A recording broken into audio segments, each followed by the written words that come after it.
O caso de hoje é totalmente revoltante e nos faz refletir sobre o que o ser humano é capaz de fazer por ganância, ego e dinheiro. Às vezes, laços sanguíneos conseguem ser totalmente rompidos pelos cifrões das notas de 100 e o valor monetário fala mais alto que os valores morais e do afeto. Vocês já vão entender o que eu estou falando e agora sim vamos para o que interessa e bora para o caso de hoje.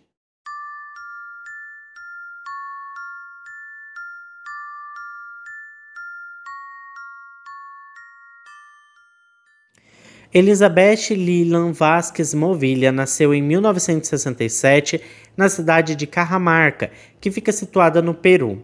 Ela era a mais velha dos 6 filhos do casal Ernesto Vasquez e Maria Movilla. Seus pais eram pessoas batalhadoras que trabalhavam muito para prover uma vida segura, estável e confortável aos seus filhos. A família Vasquez era muito amistosa e feliz, e desde pequena Elizabeth ajudava sua mãe a cuidar dos irmãos mais novos. Ela era uma excelente aluna e depois de se formar ela resolveu entrar na prestigiada Universidade de Direito e Economia. Foi lá na universidade que ela conheceu um jovem chamado Alejandro Mendes Espino, que também estudava Direito e era conhecido como um dos melhores alunos da sua turma.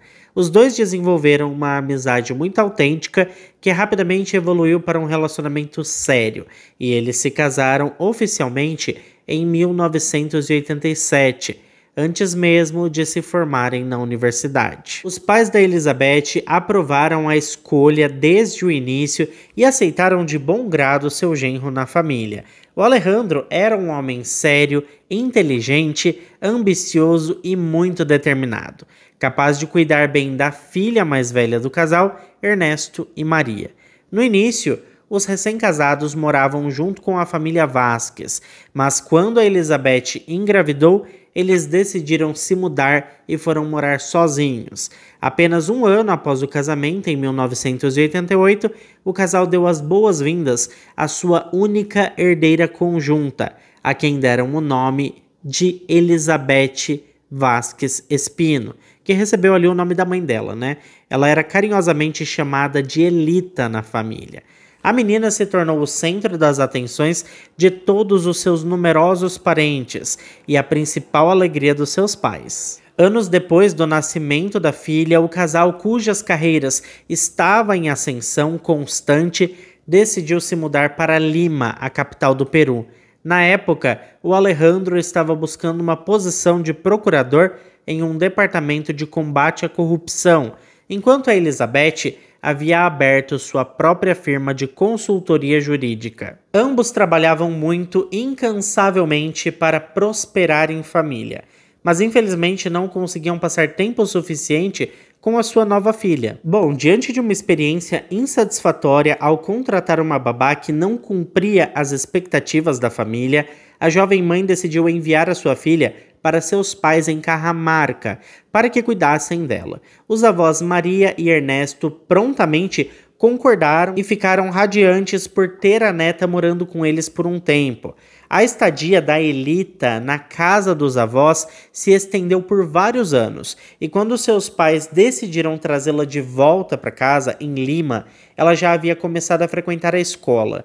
Vale ressaltar que a mudança ali abrupta, de ambiente não beneficiou a menina e ela levou um bom tempo para se adaptar à vida na agitada e barulhenta capital, do Peru. Durante a sua adolescência, a Elita mudou rapidamente de comportamento.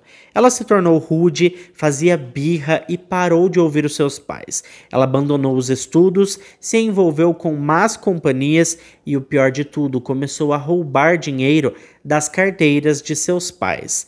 A Elizabeth, pessoal, tentou várias abordagens para se conectar com a sua filha, esperando que fosse apenas uma fase que a menina superaria logo. No entanto, a garota regularmente iniciava discussões acaloradas com a sua mãe, terminando em histeria e muitas vezes em lágrimas. Nessas ocasiões, o Alejandro geralmente permanecia neutro, mas se a Elita buscava ali a sua intervenção, ele muitas vezes tomava o lado dela. Um grande problema para a jovem é que a sua mãe sempre foi assim, uma mulher brilhante, sabe? E ela ficava profundamente magoada e ofendida por ser constantemente comparada à sua mãe, que era inteligente, bonita, bem-sucedida e muito trabalhadora. Ao lado da Elizabeth, a Elita realmente parecia assim um patinho feio, sabe? Sendo o oposto completo da sua mãe em todos os aspectos. Elas eram como água e vinho. Ela não tinha uma aparência marcante, era preguiçosa, temperamental, frequentemente mentia, não tinha boas notas, sua inteligência era bem abaixo da média e, para piorar, ela não hesitava em roubar, como a gente sabe, né? A Elita tinha muitos complexos sobre a sua aparência e quando expressou o desejo de fazer cirurgia plástica, a Elizabeth, ansiosa para agradar a filha e tentar consertar o relacionamento delas, disse que ela poderia fazer e, além disso, prometeu arcar com os custos. O que era para ser um agrado à sua filha foi visto por ela como uma simples obrigação que sua mãe tinha que fazer. Ela até chegou a dizer ali para algumas amigas que a sua mãe não estava fazendo mais que a obrigação dela. A Elizabeth então pagou por uma rinoplastia para sua filha e alguns anos depois, várias outras intervenções cirúrgicas. Em 2007, após 20 anos de casamento, o Alejandro e a Elizabeth decidiram se separar. E a reação da sua filha de 18 anos na época foi assim, um acesso histérico, gritando, insultando e culpando a sua mãe por afastar o seu pai dela. Na época, a família estava nos Estados Unidos e logo após a separação, eles retornaram para o Peru. A Elita, pessoal, tinha um probleminha sério com a sua mãe. Ela não via a Elizabeth como uma figura materna que deve ser respeitada. Na verdade, ela tratava a própria mãe como se fossem suas amiguinhas da rua. Bom, pessoal, desculpa se tiver algum barulho, aquilo que tá aqui reinando, tá? Bom, após o divórcio, os pais da Elita decidiram viver separados por mútuo acordo. A filha já era adulta, mas ainda totalmente dependente. Ela permaneceu na casa da mãe e as discussões entre elas eram assim intensas. E nessas situações a Elita ligava para o pai chorando e implorando para que ele a acolhesse. No entanto, pessoal, o Alejandro, que já havia seguido em frente com um novo amor, não estava disposto a isso, tá? Ele sempre convencia a filha a se reconciliar com a mãe e esperar mais um pouco até terminar a universidade e começar a sua vida independente. Apesar do seu desempenho acadêmico assim em queda livre, do seu comportamento desafiador, os pais da Elita garantiram que ela fosse matriculada na Faculdade de Direito de uma das universidades mais prestigiadas do Peru. A educação era cara, mas o pai e a mãe decidiram não poupar na educação da sua única filha. O problema, gente, é que a menina não dava a mínima para isso tudo, tá? Ela simplesmente desprezava a oportunidade que muitos queriam ter. Ela tinha ótimos pais que faziam de tudo para ela, mas nada era suficiente. A Elita era a ingratidão em pessoa. E quando estava com 19 anos, ela se apaixonou verdadeiramente pela primeira vez. Tudo começou em uma manhã de domingo na igreja, onde ela conheceu um jovem charmoso chamado Fernando Gonzalez.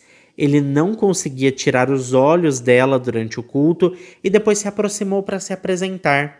O Fernando parecia assim um príncipe, atencioso e com uma voz agradável e aveludada. Ele a convidou para tomar um café e conversar. E sabe aquele ditado? O golpe tá aí, cai quem quer? Pois bem, era bem isso, viu, gente? Já adianto pra vocês que o Fernando não era muito flor que se cheire, não. Ele tinha um estilo de vida meio gigolô barato e colocou os olhos na Elita só porque viu que ela chegou em um carro de luxo e também vestia roupas de luxo, o que aparentava que ela tinha grana, sabe? E pelo que eu vi, ele estava mais interessado no dinheiro da família da Elita do que nela mesma. Mas enfim, né? Por conta de suas inseguranças ali, complexos, a Elita caiu facilmente na armadilha do Fernando. Sempre se considerando pouco atraente, ela não conseguia acreditar que um homem tão bonito havia se interessado por ela. Pronta para dar tudo o que tinha, ou melhor, tudo o que a sua mãe tinha, né? Ela se abriu sobre tudo e logo no primeiro encontro já deu detalhes sobre a vida financeira da sua família E a partir daqui, ó, foi só ladeira abaixo, viu, gente? Inclusive, para mim, esse caso se assemelha muito ao caso von Richthofen. Vocês vão ver. Depois vocês me falam aí o que vocês acham. Se tem semelhança ou não. Bom, quando a Elita disse para sua mãe que estava apaixonada, a Beth pensou que após anos, sem ter uma conversa franca e honesta com a sua filha, ela achava que finalmente tinha uma chance de consertar o seu relacionamento ali com a Elita, né? Principalmente depois da jovem ter dito que havia conhecido o rapaz na igreja, o que parecia uma ótima, né? Afinal de contas, existe todo esse estereótipo, né, de que pessoas que frequentam a igreja são pessoas boas.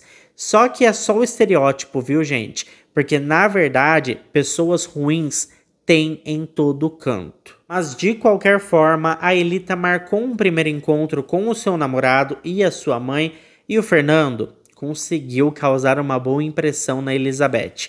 Mas logo de cara, o Fernando já deu o bote, viu? Ele contou uma história super dramática, chegou até a chorar, falou ali sobre a sua vida e as dificuldades que ele enfrentava e convenceu a Elizabeth a ajudá-lo a se restabelecer. Ela, inclusive, alugou um apartamento para o jovem no centro da cidade e passou a pagar a mensalidade da sua faculdade. Na verdade, a Elizabeth, gente, ela se sentia culpada de ter perdido a infância da sua filha. Afinal, ela tinha entregado a Elita para ser criada por seus pais, enquanto ela e seu ex-marido tratavam de vencer na vida. E agora que ela era uma mulher com uma boa condição financeira, bem-sucedida, ela queria tentar equilibrar as coisas e compensar com dinheiro o tempo que perdeu com a filha. E justamente por isso, ela acabou ajudando bastante o namoradinho da Elita, porque afinal de contas, se isso fosse fazer a sua filha feliz, era o que realmente importava. E quem mais estava ganhando nessa história toda era o Fernando, né, minha gente? E eu fico pensando que, tipo assim, às vezes as pessoas têm tantas oportunidades boas e elas simplesmente jogam fora, né? Bom, embora sua sogra pagasse sua faculdade, ele não tinha interesse em frequentar as aulas ou trabalhar. Ele só queria se divertir e gastar o dinheiro da sogrinha, né? Vamos combinar. Ele se mudou ali para o apartamento que ela alugou e nunca pagou nem mesmo a conta de energia elétrica. Tudo ficava a cargo da Beth e ela ainda tinha que dar dinheiro para ele poder comer e sobreviver, né? Um certo dia, a universidade ligou para Beth e expôs que o Fernando não frequentava as aulas e que provavelmente iria perder o ano. Os dois acabaram tendo uma conversa séria, tá? E ele disse que estava arrependido e pediu uma outra chance para sua sogra. Ela decidiu dar a ele uma segunda chance e o empregou como office boy em sua empresa. Logo no seu primeiro dia, ele falhou em completar uma tarefa simples. E foi aí que a Elizabeth finalmente percebeu que esse jovem havia encantado a sua filha apenas para se aproveitar dela para suas próprias necessidades. Ele não tinha intenções de estudar ou de trabalhar e sempre usava o seu relacionamento como uma muleta. Então, além de mandar o Fernando embora, a Beth proibiu a Elita de vê-lo, o que provocou a raiva e o ressentimento da filha. Como de praxe, a Elita gritou e chorou, acusando a mãe de tentar arruinar a sua vida e tirar toda a sua felicidade. Ela se recusou a ouvir os argumentos da sua mãe e insistiu que continuaria vendo Fernando. A Elizabeth então decidiu enviar a sua filha para a casa dos avós. Isso seria por um tempo, tá? Durante ali as férias de verão. Ingenuamente, ela acreditava que se a Elita não visse o seu namorado por alguns meses, os seus sentimentos esfriariam e o Fernando encontraria outra pessoa rica para explorar, né? No entanto, a Elizabeth estava completamente enganada. A Elita continuou a se comunicar com o seu namorado por chamadas e redes sociais, e o seu ressentimento em relação à sua mãe só crescia. O Fernando teve que sair do apartamento alugado depois que a Elizabeth recusou a pagar por ele. No entanto, ele encontrou um lugar menor, que estava sendo pago com a mesada que a Elita recebia da sua mãe. Ela também solicitou junto ao banco um cartão adicional para o namorado, e quem pagava as faturas do cartão de crédito da Elita era a Beth. Então o Fernando poderia ficar despreocupado e à vontade no cartão adicional que recebeu da namorada, porque no final do mês a sua fatura seria paga integralmente. A Beth até chegou a questionar algumas vezes o aumento do valor das faturas da sua filha, mas a Elita logo começava a gritar, chorar, dar um escândalo com a sua mãe, e a Beth, no fim das contas, acabava pagando e deixando tudo isso como estava, deixando para lá para evitar, todo o transtorno. Bom, quando as férias de verão acabaram e a universidade recomeçou, a Elita voltou, para Lima e ela correu imediatamente para encontrar seu namorado, que mais uma vez pediu dinheiro a ela. Ele disse que algumas contas não aceitavam o cartão de crédito e que ele precisava de dinheiro mesmo, sabe? Ela então retirou uma boa quantia da conta da mãe e deu a ele.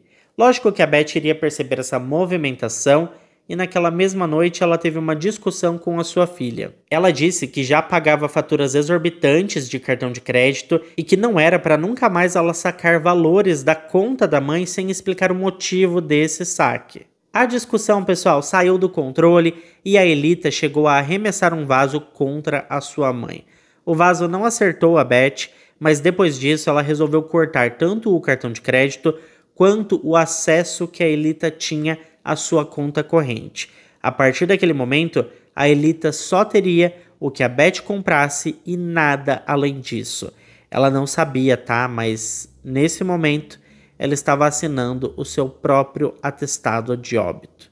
Naquela mesma semana, quando a Elita encontrou com o Fernando, ele questionou ela sobre o cartão de crédito, que não estava mais funcionando, e solicitou que a jovem desse dinheiro a ele. Assim que a Elita contou o que tinha acontecido, ele ficou furioso. Ele amaldiçoou a Elizabeth, gritando que ela era mesquinha, que tinha muito dinheiro, mas não dava nada à sua única filha. E acrescentou que se a Elizabeth desaparecesse, a Elita herdaria toda a sua riqueza e eles poderiam viver luxuosamente uma vida maravilhosa e nunca teriam que trabalhar. Essa terrível ideia começou a crescer na mente da Elita e ela constantemente falava sobre o quanto odiava sua mãe, a culpava por tudo de ruim que lhe acontecia e fantasiava sobre como seria maravilhoso se sua mãe simplesmente desaparecesse em um piscar de olhos. E foi a partir daí que o jovem casal começou a elaborar um plano maligno para eliminar a Elizabeth, considerando que poderiam envolver-se como cúmplices. Na época, a Elizabeth tinha quase 3 milhões de dólares em suas contas, possuía um negócio bem-sucedido que poderia ser vendido, uma casa grande em uma área de elite da capital, vários carros e um seguro de vida no valor de 1 milhão de dólares, que seria pago à sua única filha em caso de sua morte. A Elizabeth parecia sentir o perigo, percebendo que não podia separar sua filha do jovem mercenário e enganador que a influenciava negativamente. A situação estava se intensificando e poderia acabar da forma mais imprevisível possível. Sendo uma advogada experiente, a Elizabeth redigiu um testamento afirmando que em caso do seu desaparecimento repentino ou morte prematura, todo o dinheiro e propriedades deveriam ir para o seu pai, Ernesto Vasquez. Ela também trocou o beneficiário do seguro de vida, que agora era o seu pai. Ela até conseguiu visitar os seus pais e contar a eles sobre a sua decisão. Ela disse que temia que o namoradinho da sua filha fosse uma pessoa perigosa, mas foi tranquilizada por seus pais, que disseram que a Elita podia ser meio fora da linha, mas jamais permitiria que o Fernando fizesse algo contra a sua mãe. O que eles não imaginavam é que, enquanto isso, a própria Elita planejava encenar o sequestro e assassinato da sua própria mãe por criminosos suspeitos que nunca seriam encontrados. Esses criminosos seriam ela e o Fernando. Inclusive, eles decidiram envolver uma terceira pessoa, nessa história. Um homem chamado Jorge Carneiro Ruiz, prometendo ali pagar generosamente por seus serviços.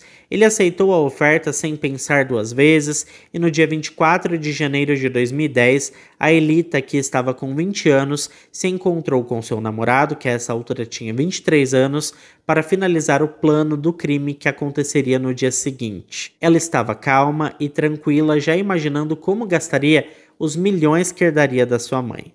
Na manhã seguinte, portanto 25 de janeiro, alegando estar doente, a Elita não foi para a universidade e ficou em casa.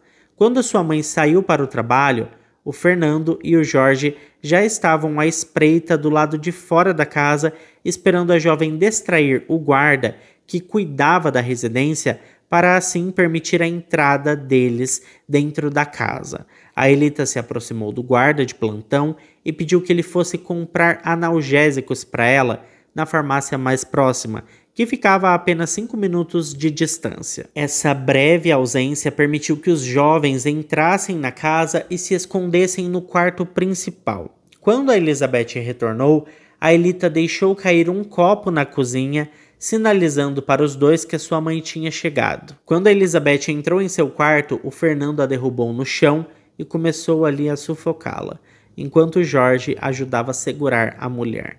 Milagrosamente ali a Elizabeth conseguiu se libertar e correr ali para o corredor, onde a sua própria filha a acertou a sua cabeça com um objeto pesado. Então se ela correu, a filha dela já derrubou a própria mãe. Gente, isso é muito... Ai, não sei nem o que dizer, sabe? Acho que tem coisa que não tem como você fazer, né? Inclusive, pra mim, ela consegue ser pior do que a Suzane, porque a Suzane ainda não teve coragem, né, de participar. Essa daí participou ativamente. Bom, enquanto Elizabeth estava inconsciente, eles a amarraram. No entanto, seus planos foram interrompidos por uma empregada chamada Maria Celine. A Elita agiu muito rápido, enganou a empregada e trancou a mulher em outro cômodo. Quando a Elizabeth acordou, sua filha, namorado e o cúmplice ali fizeram coisas horríveis com ela, tentando descobrir o código do cofre e as senhas de suas contas bancárias. Aterrorizada, a Elizabeth só conseguia pensar que a sua filha também estava em apuros e que provavelmente cedo ou tarde ela também seria uma vítima do Fernando e do Jorge. Mas agora ela precisava sobreviver e não tinha tempo para pensar se a Elita tinha conserto ou se o seu caráter já estava mesmo corrompido. Então, depois de tentar explicar para a filha que cedo ou tarde aqueles homens iriam traí-la e ela seria a próxima vítima, a Elizabeth conseguiu soltar as amarras e lutou contra sua filha, arranhando ali e socando o seu rosto, até que o Fernando a derrubou no chão e, enfurecida, a Elita chutou a sua mãe e, finalmente, em um acesso de raiva e histeria, ela pegou um travesseiro e a sufocou até que ela parasse de respirar. O trio, então, encenou o sequestro, amarrou o corpo sem vida, colocou fita adesiva na boca da Elizabeth e a colocou no porta-malas do seu próprio carro, encenando mesmo um sequestro. A Elita enviou um outro guarda para buscar mais medicamentos, permitindo ali que o seu cúmplice saísse da propriedade. Mais tarde, ela libertou a Maria, que estava aterrorizada, afirmando falsamente que ela e a sua mãe tinham discutido, mas que fizeram as pazes e que a sua mãe tinha ido para a cama. Na manhã seguinte, a empregada estava preparando o café da manhã como de costume quando a Elita entrou na cozinha e disse que a sua mãe tinha ido trabalhar cedo por causa de uma reunião muito importante. Depois disso, a Elita saiu de casa para ir ao local de trabalho da sua mãe. Lá, ela entrou no escritório da Jessica Rippo, que era a melhor amiga e contadora da sua mãe, e relatou chorando aos prantos que a sua mãe estava desaparecida e que estava recebendo ligações estranhas, ameaçadoras e de resgate. A contadora imediatamente bloqueou as contas para impedir que os intrusos as acessassem e relatou um incidente à polícia e saiu do escritório por um tempo. Quando voltou, a Elita tinha sumido e o escritório estava assim de pernas pro ar, como se alguém estivesse procurando algo. Mais tarde descobriu-se que o testamento da Elizabeth, que estava no escritório, tinha sido roubado, estava desaparecido. A polícia chegou e inspecionou a casa, entrevistando a filha da mulher desaparecida e a equipe do escritório, mas não obteve muitas informações. Todos afirmaram que a Beth não tinha inimigos e ninguém tinha ameaçado a empresária, então ninguém foi inicialmente listado como suspeito. A principal teoria era que era um sequestro por resgate, e agora só restava esperar uma ligação dos criminosos para receber mais instruções e exigências. No dia seguinte ao desaparecimento da Elizabeth, foi relatado que o seu carro foi encontrado abandonado em um terreno baldio fora da cidade. O interior estava vazio, mas quando os policiais abriram o porta-malas, eles ficaram em choque com o que encontraram. O corpo sem vida da Beth, com vários sinais ali de violência. Peritos forenses contaram dezenas de hematomas, trauma craniano severo e marcas de corda no corpo da vítima, indicando que ela tinha sido amarrada antes de perder a sua vida. Também foi determinado que a morte da Elizabeth Vasquez foi causada por asfixia. Partículas de sangue e epitélio foram encontradas sob as unhas, indicando que ela tinha resistido. Agora sim, era necessário determinar a quem pertencia o sangue. E aqui a gente vê como a Elita foi primária, porque o seu plano estava totalmente furado, havia DNA, ela não tinha como escapar. Mas mesmo assim apareceu como uma filha em luto, que estava devastada com a perda da sua mãe. De verdade, gente, é muita hipocrisia para pouca cara de pau, viu? Durante o interrogatório, ela se comportou de forma diferente. Ela estava calma e completamente fria, não demonstrava nenhuma emoção.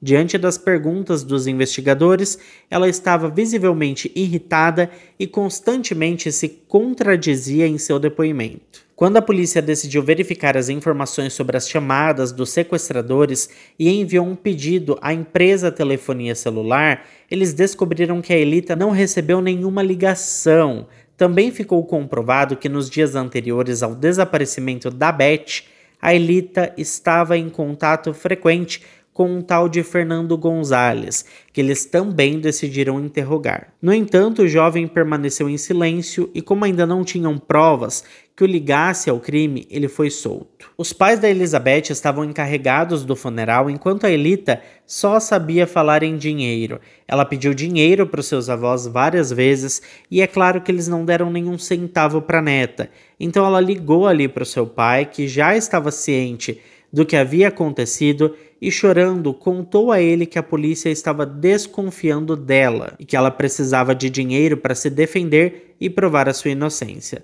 Seu pai a aconselhou a não falar muito e prometeu tirá-la dessa situação, mesmo já desconfiando que tinha sido ela mesma que havia cometido o crime. No entanto, ele não queria que a sua filha fosse para a prisão, pois isso jogaria o nome da sua família na lama, e na época ele ocupava um alto cargo de juiz de paz e presidente do Supremo Tribunal, sendo um homem poderoso e muito respeitado. Enquanto isso, os resultados forenses mostraram que o sangue e as partículas de pele sob as unhas da Beth realmente pertenciam à sua filha.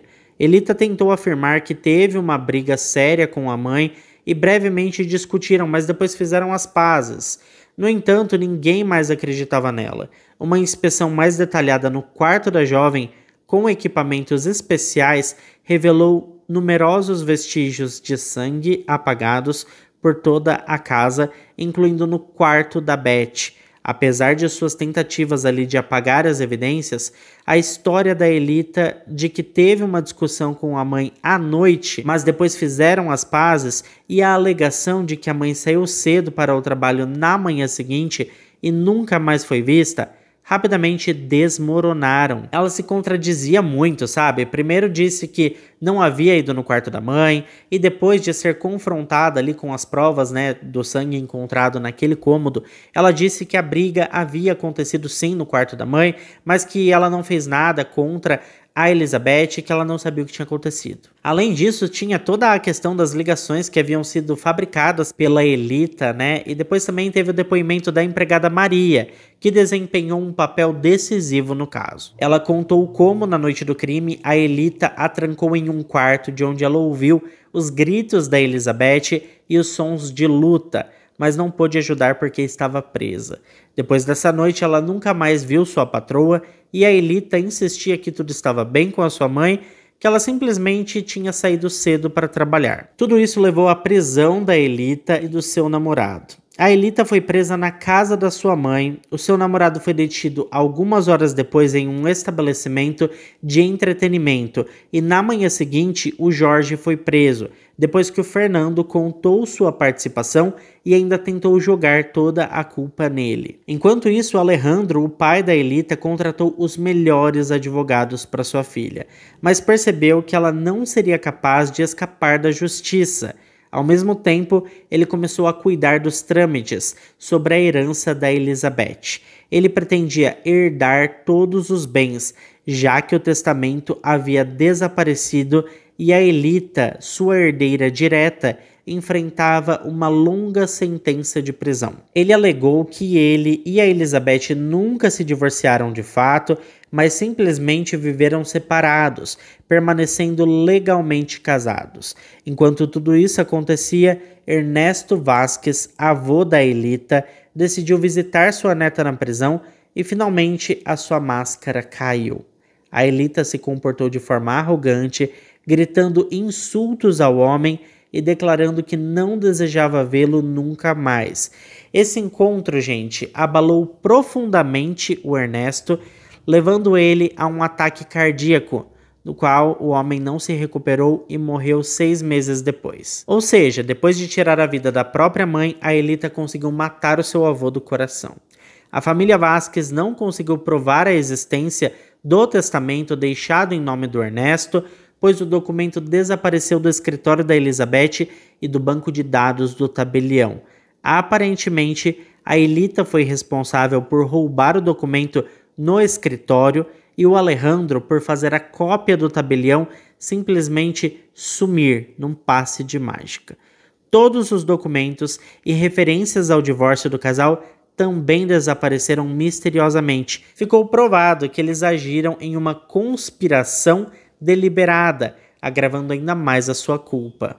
A empregada Maria teve um papel decisivo no julgamento ao testemunhar que o Alejandro a ameaçou para que ela desse uma versão diferente dos acontecimentos, mas ela se recusou a obedecer. Em maio de 2012, a corte considerou os 3 réus culpados. O promotor havia pedido inicialmente 30 anos de prisão para cada um, mas os homens se declararam culpados e fecharam um acordo com a promotoria e receberam ali uma sentença de 28 anos de prisão. A Elita, por outro lado, teve seu julgamento adiado e continuou dizendo que era inocente.